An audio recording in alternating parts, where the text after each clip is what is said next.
Let's dismiss disinformation. Radyo Pilipinas, 738 AM. Serving the Republic of the Philippines for more than 75 years. Ito po ang Presidential Broadcast Service. Pakinggan, panoorin, agaran in real time, o balikan sa pag-scroll up and down. Mga balitang dapat malaman, impormasyong tunay at napakikinabangan. Saan ka man, sa buong kapuluan. Mababangon sa bagong sigla. Kababayan, kasama ang social media. Powered broadcaster ng bagong mamamayan. Tapat sa pag-uulat. Ito po ang Presidential Broadcast Service Sa Metro Manila, Radyo Pilipinas 1, 738 AM.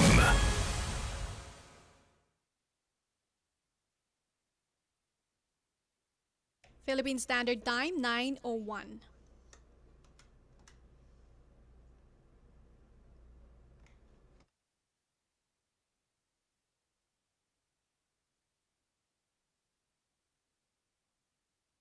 Ang mga latest, ang mga trending, ano na ba ang mga happenings? Usap-usapan, siksik sa kwentuhang magaan at masiglang talakayan ng mga paksang siguradong inyong kawiwilihan. Bawat usapin, magkabuluhan. Kaya people of all ages, kasali kayo sa Usap-usapan. Kasama si Ven Blones sa Radyo Pilipinas 738 AM at Radyo Pilipinas World Service.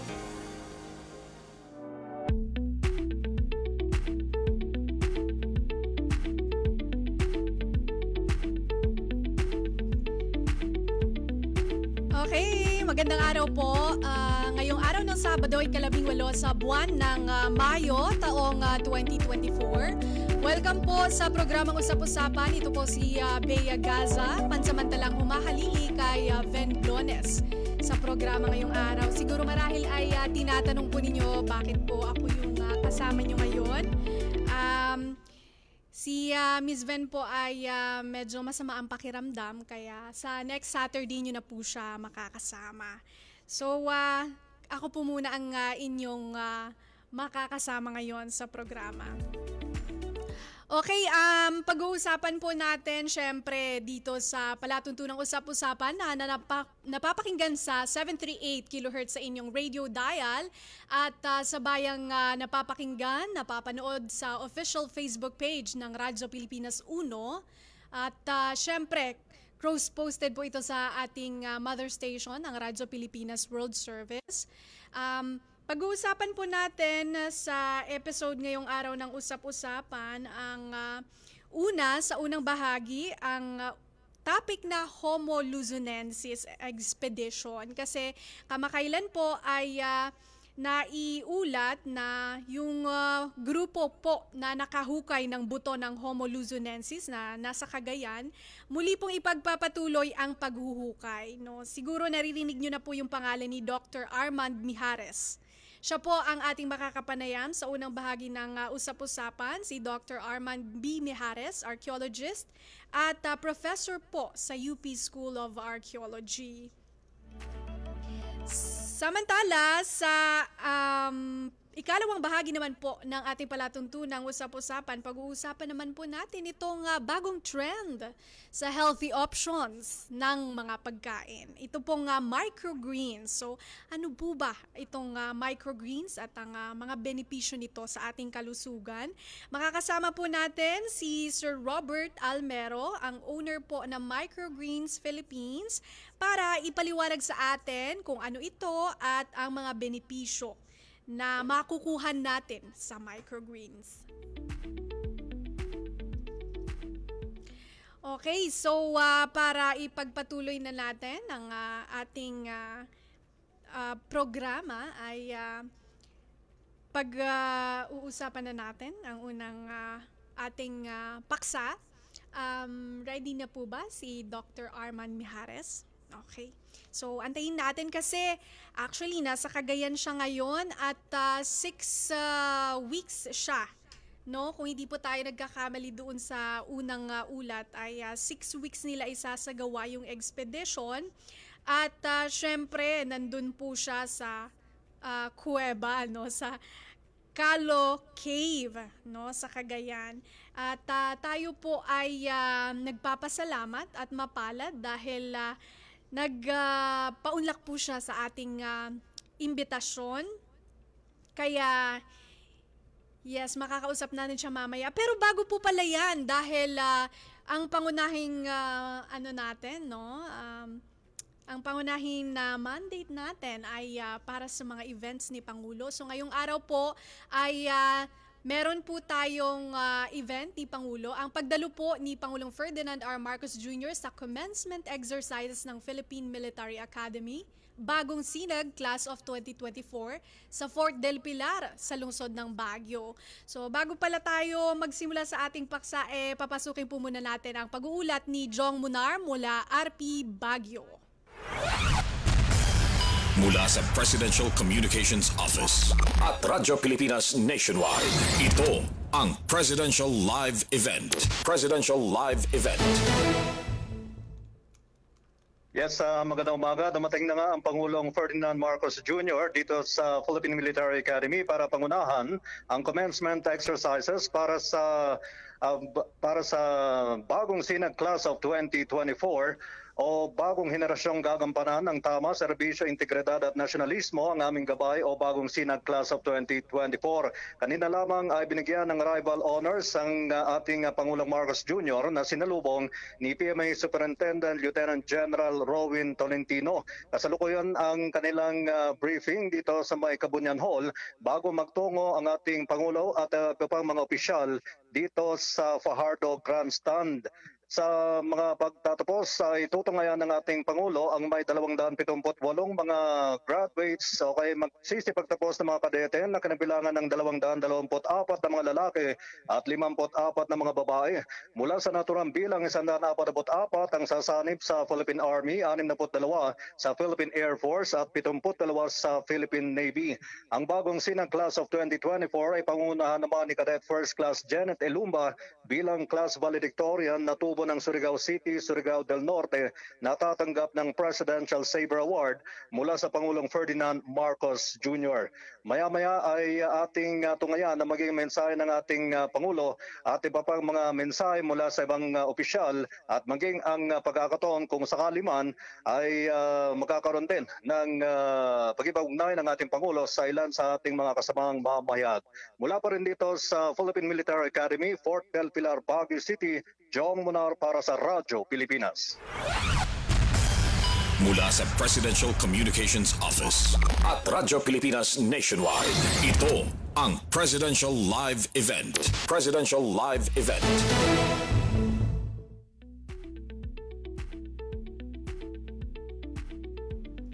Okay, maraming salamat kay Jong Munar para sa update.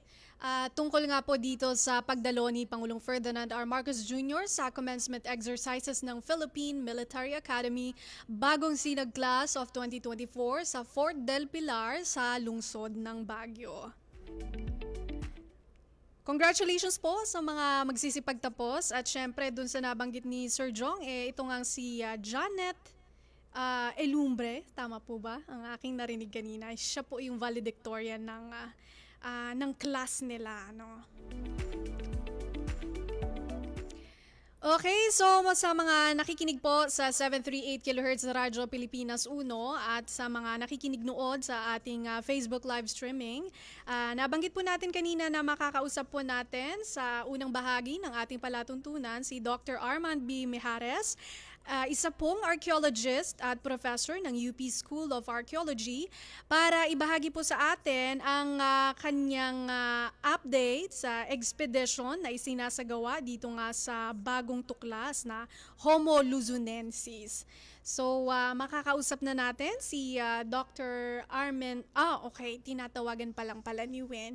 So, antayin natin kasi syempre dahil si Sir po ay nasa expedition ay yung lugar na kung saan naroon siya ay mahirap ang signal bilang siya po ay nasa Calao Cave, Calao Cave sa Cagayan. So, Excited po tayong malaman sa kanya kung ano po yung update dito sa ating paksa, yung Homo luzonensis. Siguro sa ating mga tagapakinig, alam niyo po yung mga dati na nating naririnig na stages of human evolution, no? Minsan sa ordinaryong mga conversation o pag-uusap ay nababanggit natin yung mga Australopithecus, o minsan gino-joke pa nga natin yung mga Homo habilis, Homo erectus, Homo neanderthalensis, 'di ba? Tsaka syempre yung ating pinanggalingan, Homo sapiens, no? Yan, madalas po sa ating mga biru-biruan dati, no, sa school, nung bago natin natutunan itong mga human stages, ay nababanggit po natin ito. Pero ngayon, meron ng Homo luzonensis at gusto nating malaman kung ano to. Basically, yung human evolution is kung saan tayo nagmula, ano? Ito yung teorya ni Charles Darwin na tayo po ay nagmula sa mga unggoy, ano? So, syempre, ito po ay kakaibang pagtingin, no? Kasi syempre, yung alam natin, lalo na po sa mga Catholics and Christians, ay meron po tayong ibang pagtingin doon. Ngayon, titignan naman po natin yung pagpapaliwanag sa perspektibo ng agham o science, no? So, at saka syempre gusto rin natin malaman yung pagkakadiskubre ng Homo luzonensis, ano? Ano kaya ang magiging epekto nito doon sa alam nating narrative? Dahil ang alam natin is meron tayong 4 or 5 ba? Ngayon saan natin isisiksik si Homo luzonensis? So malalaman natin yan dahil ayan, finally, thank you. At nandyan na po si Dr. Armand Mijares, ang archaeologist at professor po ng UP School of Archaeology. Magandang araw po, Dr. Mijares. Si Bea Gaza po ito ng Radyo Pilipinas. Welcome po sa Usap-Usapan. Good morning. Good morning, Yeah. sir. Ayan, so hindi na po natin patatagalin. Sisimulan na natin ang ating panayama. Dr. Armand Mijares, ano po muna ba itong Homo luzonensis, sir? Ang Homo luzonensis, ang species ng Homo, kasi ang ating genus ay Homo, so ang ating species ay Sapien. Ito ay Homo luzonensis. Okay. So iba siyang species ng Homo. Maraming species ng Homo sa buong mundo, Erectus, sa Asia, sa ngayon, with the discovery of Homo luzonensis, meron tayong una yung Homo erectus, siyempre yung Homo sapien tayo, yung Homo floresiensis sa Flores, at yung Homo luzonensis. Okay. So yun ang kakaiba siya. Hindi natin siya ancestor, ito yung pinsan natin sa pamilya ng Homo. Okay. So ayun, hindi daw natin siya ancestor, kundi pinsan natin siya. Tayo daw po ay nanggaling doon sa Homo sapiens. Ayan. So Dr. Mijares, kailan at paano po ba ito na-discover, itong Homo luzonensis po? Ito yung discovery nito ay nangyari noong 2007, kung nakukukay na malalim sa kwento ng Kalyaw, no? Pero bago nung kasi, nung nag-aaral ko sa Australia, nakilala ko si isang professor doon, si Mike Morwood, na siya nakadiscover ng Homo floresiensis sa Indonesia. So sabi ko, noong panahon, kaya ko din gawin yan sa Pilipinas. So ginawa namin siya noong 2007, at yung na-discover noong 2007, no? Pero yun, hindi pa namin alam kung bago sa species o hindi. Isang buto pa lang siya, no? So mahabang halos 2 dekada po kayan at palaligsik, hanggang nasabi namin, meron kaming sapat na fossil record para masabi na meron kaming bagong species. So mahabang panahon Mahabang na proseso. trabaho. Mm-mm. Yan. Okay. Nako, parang tinake on as a challenge nyo pala itong nadiscovery ng inyong Australian colleague, ano? Kaya nyo rin gawin sa Pilipinas. At nangyari nga po, ano, itong pagkakatuklas sa Homo luzonensis.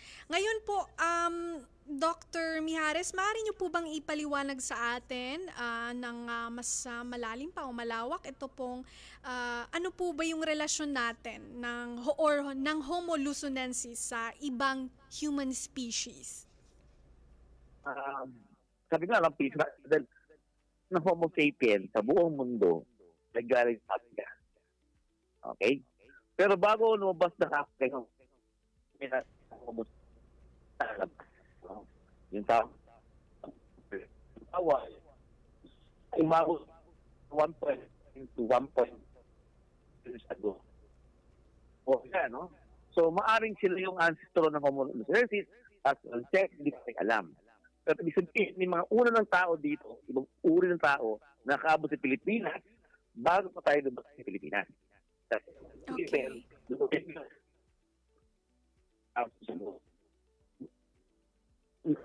Okay, wait lang si Dr. Mijares. Medyo nagka-cutting in and out po kayo. Pwede pong pa-adjust ng konti.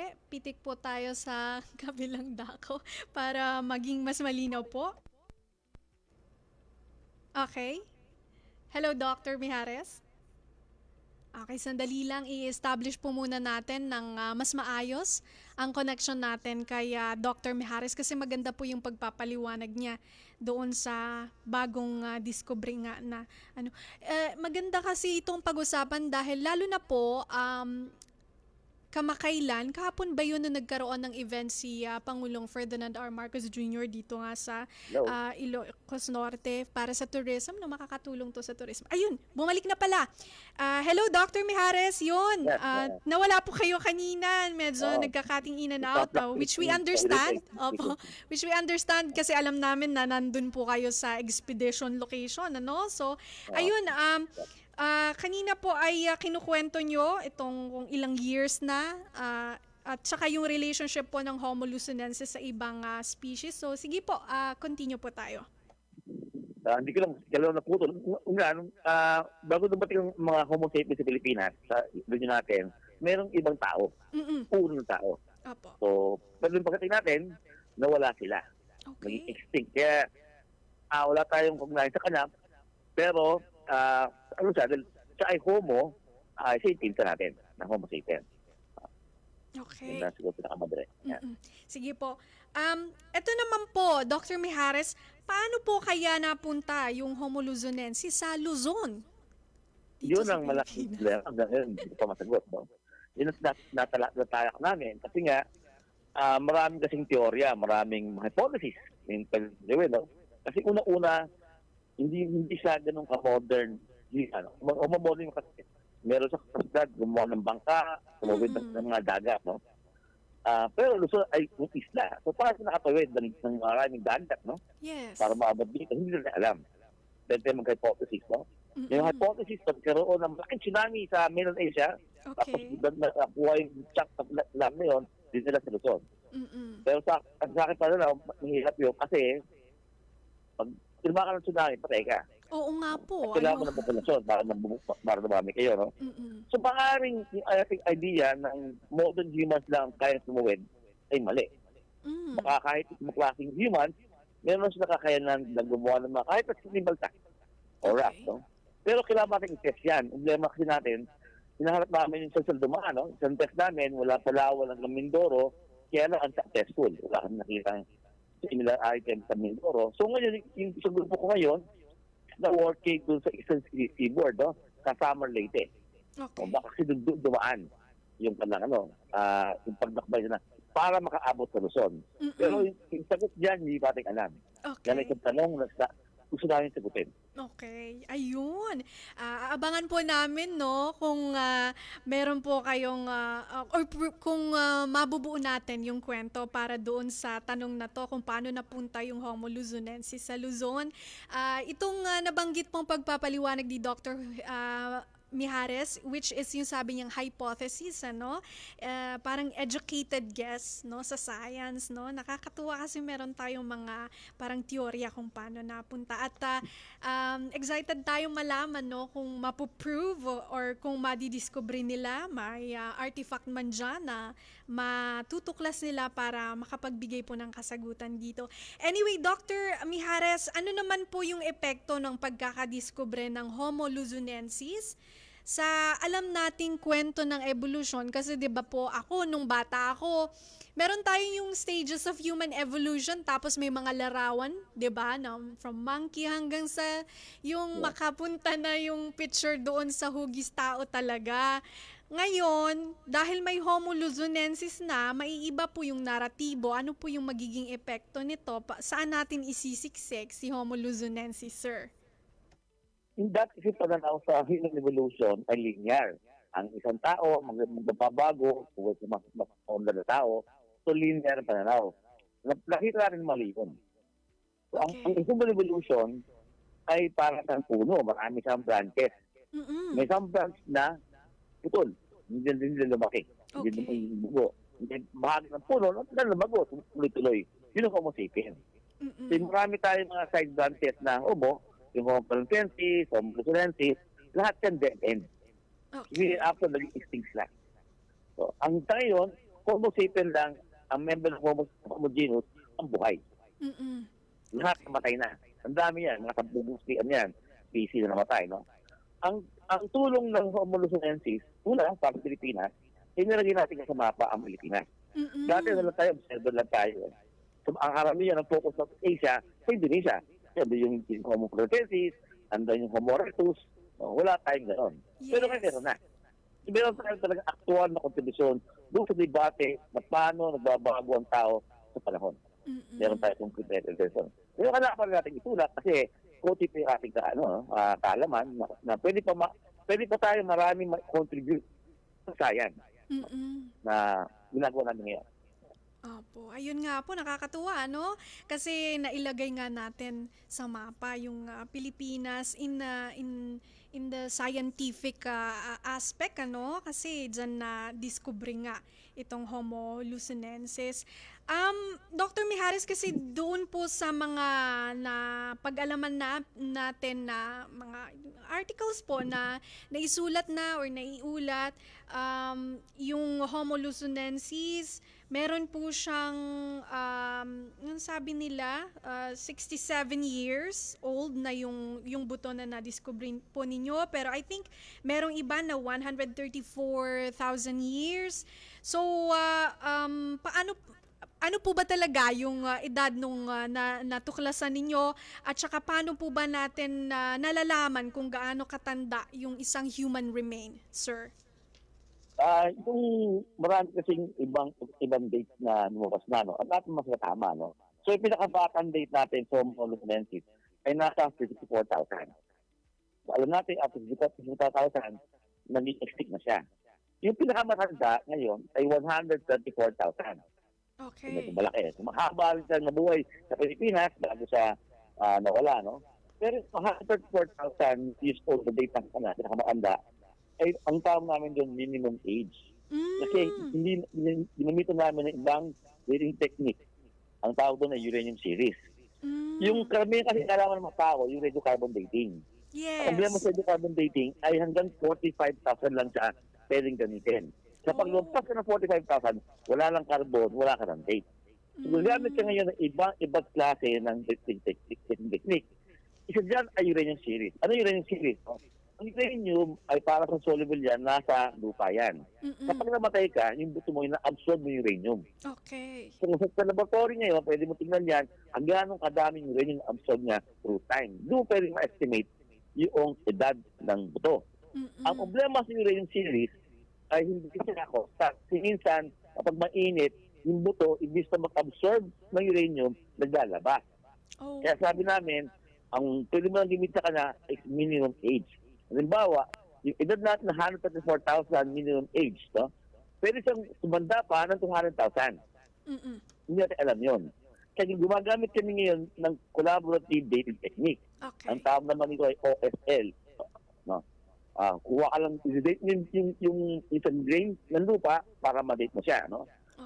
Yun ang ginagawa namin, lalo ngayon, dati yung isa kong colleague from Australia, para i-perform yung test ng sa lupa para makuha yung edad ng lupa kung saan nalibing yung Homo lucenensis. Oh. So maraming iba pang mga dahil kita kailangan gawin to collaborate our date. So Ayun. mahaba nito, scientific work para ma-design. Pero yung 134,000, yun ang oldest date natin sa Homo lucenensis. Ayun. 134,000 ang oldest date sa Homo luzonensis.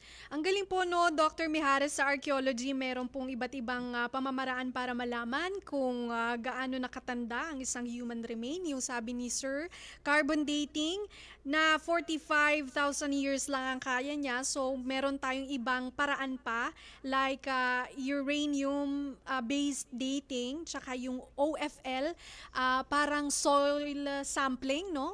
Sa tulong po ng mga colleague or co-researchers po ni Dr. Mijares from Australia.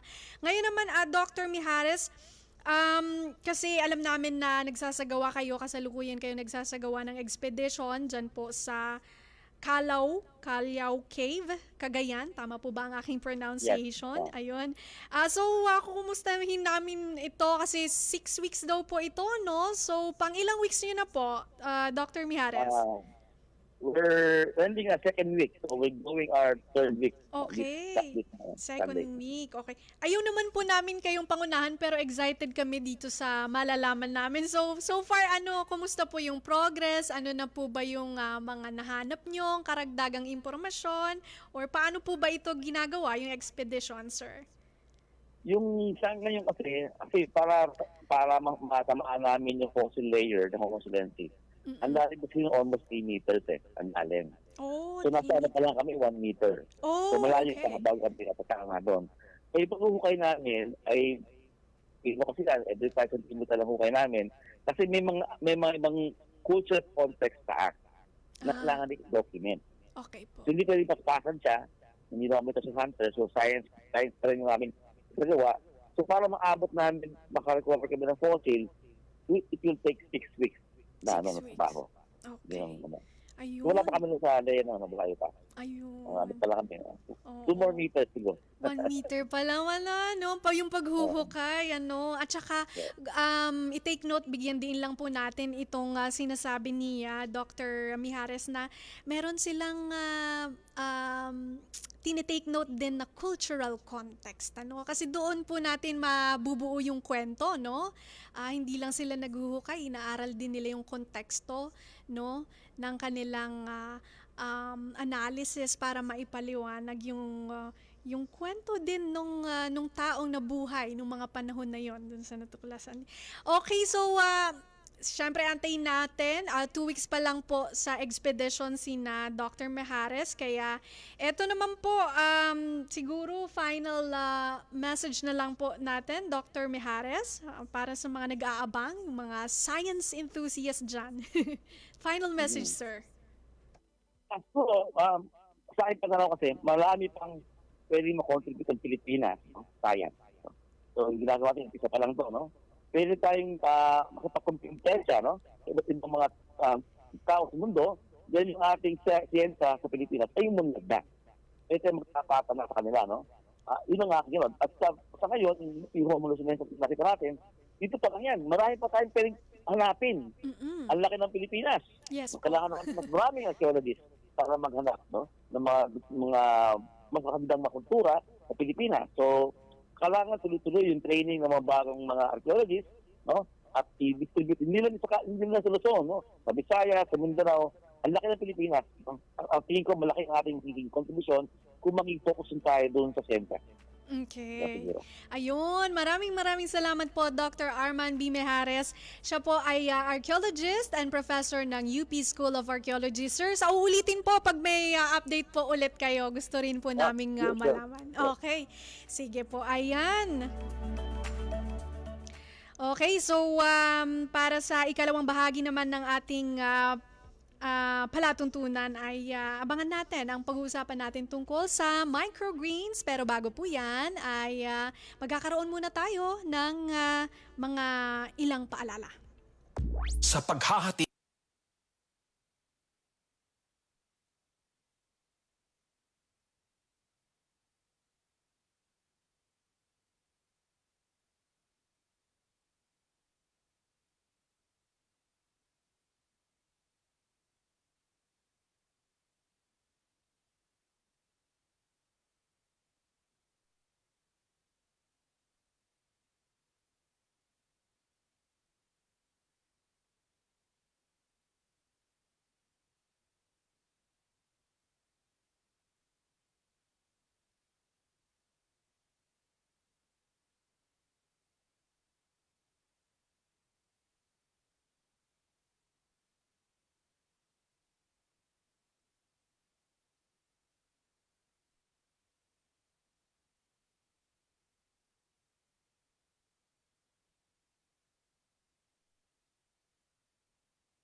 AM.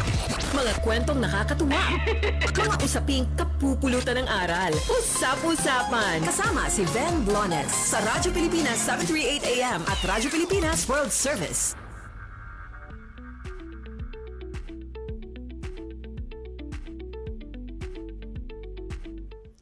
Okay, muli pong nagbabalik ang ating palatuntunang usap-usapan dito pa rin po sa Radyo Pilipinas 738 kHz sa inyong radio dial. At syempre, napapakinggan at napapanood pa rin po tayo sa ating Facebook live streaming sa Radyo Pilipinas 1 sa inyo pong mga social media Facebook. Kagaya po ng nabanggit natin kanina ay sa ikalawang bahagi ng palatuntunang usap-usapan, mapapag-usapan natin itong healthy food option, ang microgreens. Siguro po ay curious po kayo, no? Kagaya ko ay ito rin na alam ko lang sa mga microgreens, yung mga mungo sprout, ganyan. Pero malalaman natin kung tama ang aking iniisip o kaya nga mga preconceived ideas ng ating mga nakikinig nanonood sa ating Facebook. Ready na po sa ating Zoom si Mr. Robert Almero, ang owner po ng Microgreens Philippines, isang health food store. Para pag-usapan po ang microgreens. Magandang araw po, Sir Robert. Si Bea Gaza po ito ng Radyo Pilipinas. Welcome po sa palatuntunang usap-usapan. Hello, good morning, Bea. Ayan, Sir Robert. Ayun. Okay, excited po kami dito sa pag-uusapan natin tungkol sa microgreens, lalo na po yung mga mapagkunyari katulad ko na healthy eating kuno, pero minsan kumakain din ng mga junk food. Okay. Ayun. Yes, Sir Robert. Una muna sa lahat, ano po ba itong microgreens? Okay. Ang microgreens, ano rin siya, yan yung mga gulay na nakasanayan din natin pero may mga ibang varieties. Pero ang pinakasikat kasi sa amin yung broccoli. Okay. Hindi siya full-grown na vegetable. Kung hindi mga maliliit na gulay siya, mga around 7 to 10 days old na vegetables, hina-harvest siya ng maaga. Ngayon, ang ginagawa ng microgreens kasi, kung hindi ka gaanong mahilig sa gulay or hindi ka gaano nakakakain ng gulay, hindi mo kailangan ng ganong karaming amount para matugunan yung tinatawag natin na nutritional requirement natin. Kasi typically, kapag kumakain tayo ng gulay, syempre ang objective natin, volume, para mapakinabangan mo yung mga nutrition niya. So sa microgreens, baliktad. Hindi mo kailangan ng ganon karami, pero at the same time, natutugunan niya yung tinatawag natin na recommended daily allowance para sa iba't ibang klase ng gulay na makakain. So, ang pinaka-benefit doon, pwede kang kumain ng maraming klaseng gulay agad, pero hindi mo kailangan kumain ng malalaki o mararami. Ayun. So parang ito pala ay perfect example na hindi porket malaki ay ibig sabihin, or hindi porket maliit ay ibig sabihin hindi na masustansya, no? Kasi sabi ni Sir Robert, itong mga microgreens, kahit maliliit lang siya, nandyan pa rin yung nutritional requirement or recommended daily allowance ng mga nutrients na kailangan natin, no? Kasi cute-cute ng kagaya nasa likod ni Sir, nakikita nyo po dito para sa mga nasa radyo pala na hindi nakakakita. Yung picture po sa likod ni Sir is broccoli na maliliit, ano? Imagine Liliit nyo na yan. lang. Yes. Makukumpara mo yung microgreens, parang kinumpare mo yung balot saka yung manok. Di ba pag balot, sobrang nutrient dense siya, Opo. na hindi mo kailangan ng marami. So parang ganun ang microgreens. Okay. Sir, nabanggit nyo na rin po itong nutritional requirement, tsaka recommended daily allowance ng mga nutrients. Gaano naman po kasustansya ito? Ano po yung benepisyo ng microgreens sa mga kumukonsumo po nito? Okay. Number one, gaya nga ng nasabi ko kanina, kapag kumain ka na kasi ng microgreens, hindi mo kailangan kumain ng marami. So halimbawa, kumain ka ng 1 cup ng microgreens, so katumbas niyan, mga 1 kilo or 2 kilo na equivalent vegetable na kinakain mo. So, ang maganda doon, usually kasi ang pagkain ng microgreens, kinokonsume mo agad sariwa siya. Yeah. So ang ano doon, ang mga gulay na kinakain mo always fresh na iso-serve sa iyo kasi madali lang din ang lifespan ng microgreens kaya ang recommended namin once na ma-receive nyo, kainin nyo agad. Ang isa sa mga kadalasang practice sa pagkain ng microgreens, kinakain siya ng sariwa, hindi siya niluluto. Oh. Kasi every time na niluluto, nababawasan ng around 25%. Kahit naman sa mga gulay na full grown, ganun din. So, we have to take advantage kung ano yung nutritional benefit na pwede natin makuha. At the same time, hindi mo siya kailangan ganun karaming kinakain. So, kung kumakain ka ng typical na ulam, siya yung parang nga sausawan lang siya, parang maliit lang siya. So isang cup lang, kumpletong-kumpleto ka na sa nutrition mo. Ayun. Parang ang konsepto pala ng microgreens ay garden to table, no? Or farm to table na Yes. parang organic na pagkain. At sabi niya, mas akma ito kapag kinain ng fresh or parang salad-salad. Kasi pala pag niluluto ang microgreens, 25% ng nutrients ay nawawala. Just like any other vegetable, no?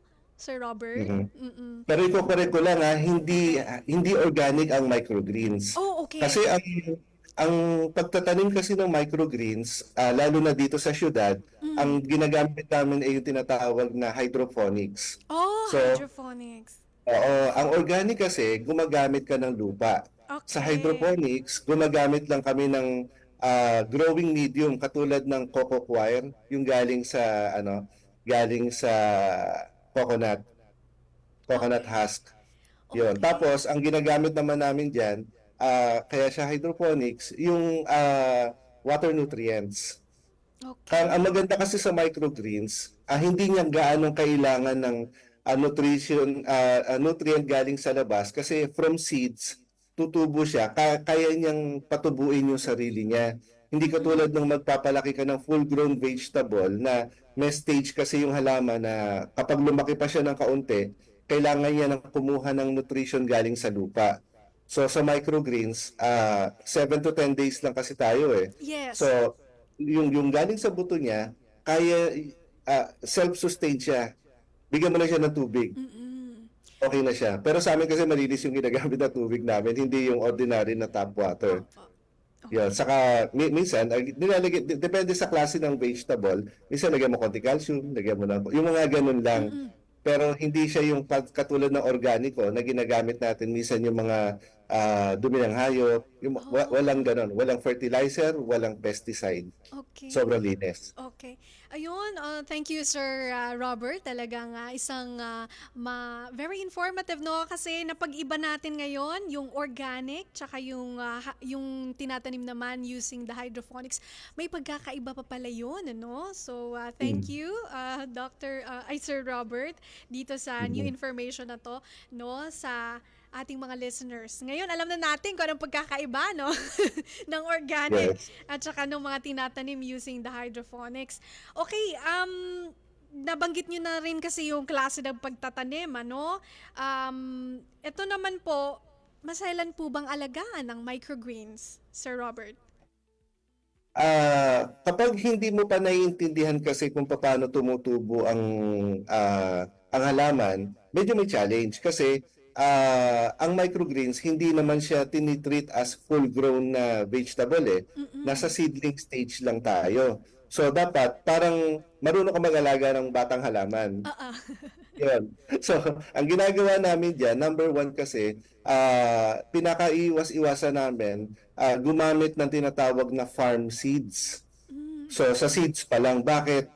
Kasi yung kadalasang nabibili natin na mga seeds na intended siya na gagamitin sa mga farm, meron siya, makikita mo minsan iba kulay, o kaya minsan nakapellet siya. Yes po. Kasi may mga fungicide sa loob yun ang objective nun, protection ng halaman habang maliit pa na hindi dapuan ng insekto at mabuhay agad na maayos.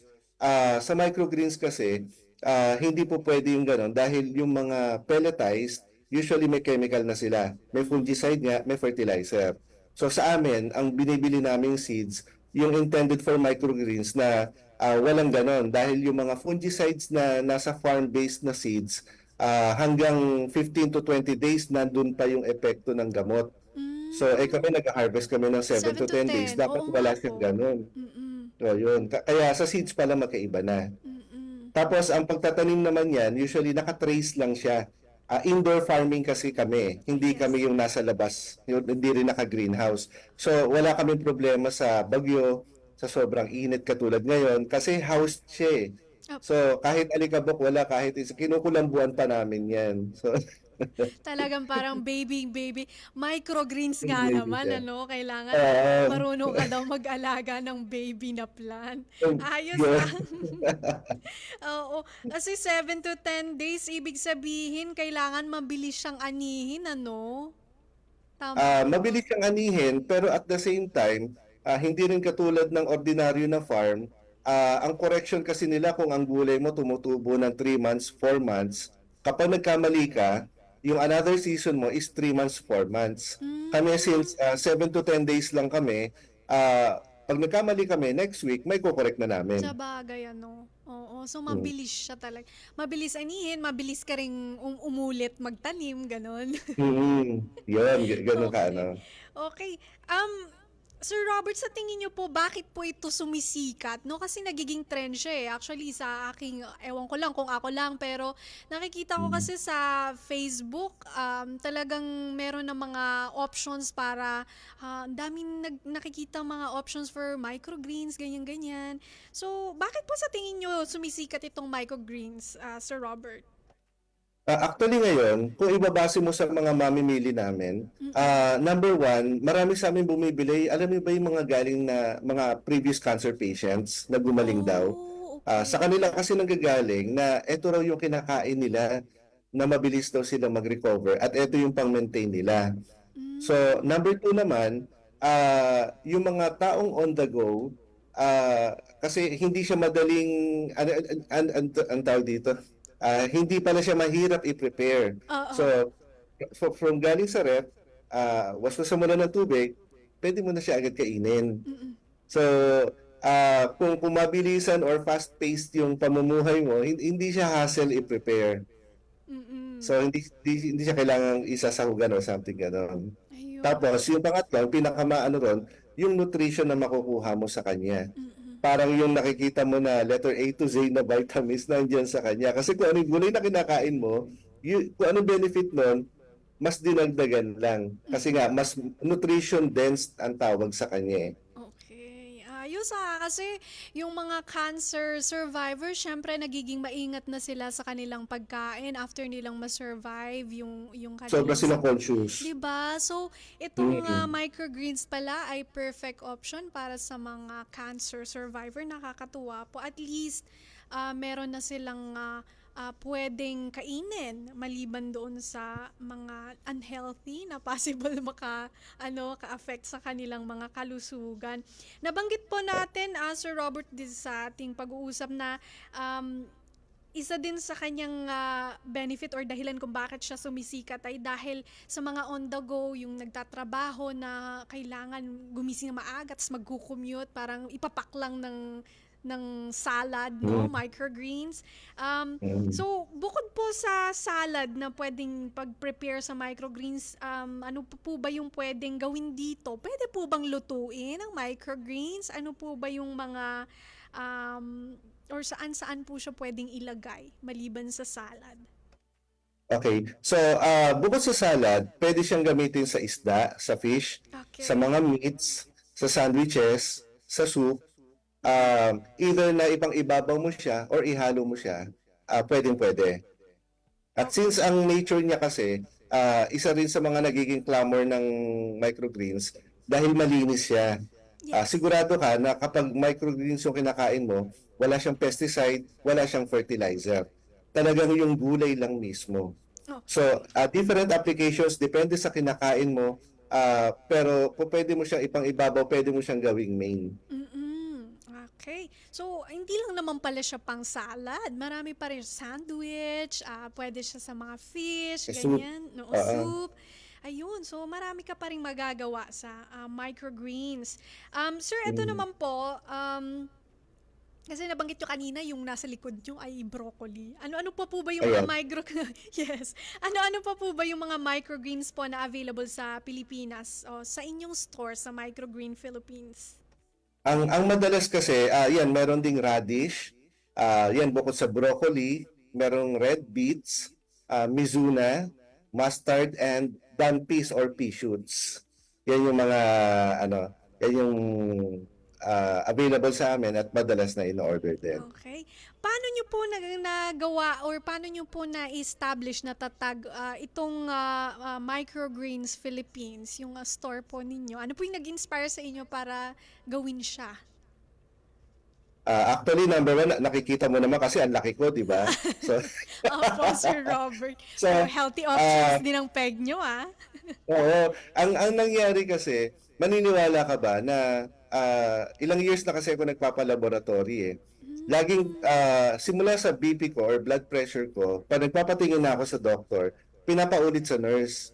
Kasi ang BP ko, kahit ganito size ko, 120/80 ako. Pag nagugutom ako, 110/70. Tapos, normal ang CREA ko, normal ang SGPT, SGOT ko, pati ang lipid profile ko, normal. Sugar ko, normal. Okay. So, wala naman akong binago dun sa habit ko. Actually, sedentary nga ako dahil work from home ako. Pero, nagagawa akong yan, normal. Wala akong restriction. Pwede kong uminom, pwede kong kumain sa mga, actually, kinakain ko kung ano yung kinakain ng anak ko eh. Yun, dinadagdagan ko lang nitong microgreens. Okay. Yun lang ang binago ko dun sa habit ko. Kaya ako mismo kasi personal consumer ng microgreens at ma-attest ko doon sa sarili kong laboratory. Doon kasi nakikita eh. Ang basta sabi lang sa akin ng doktor ko, yung nakikita niya raw sa akin, hindi raw tugma sa laboratory ko at kung ano raw ginagawa ko, ituloy ko na lang daw. Okay. So, yun ang kwento ng microgreens. Okay, sir, final message nyo na lang po o kaya kung paano makakabili yung mga tao dito sa paano nila kayo ma-reach yung Microgreens Philippines, sir. Final message. Okay, thank you. You can reach us sa website namin, microgreensph.com. That's microgreensph.com or sa Facebook, Microgreens Philippines. Ayun, Microgreens Philippines. Thank you po, Sir Robert, sa pagpapaunlak sa aming imbitasyon para maging panauhin dito sa Usap-Usapan. Sa uulitin po. Thank you, Sir Robert. Okay, thank you so much, Bea. And thank you for having me. Okay, yan po si Sir Robert Almero, ang owner po ng Microgreens Philippines Health Food Store. Okay, wala na po tayong oras. So, bago po tayo tuluyang magpaalam, may magpapasalamat muna po tayo sa mga nakasama natin sa produksyon. Sa technical side, si Matet Segovia at si Sir Rolly Bumatayo. Sa production side, ang aking co-producer, si Win Peñano. Maraming salamat hanggang sa susunod na edisyon ng ating palatuntunang usap-usapan. Muli, sa pangalan po ni Ven Blones, ito po si Bea Gaza. Usap-usapan. Usap-usapan.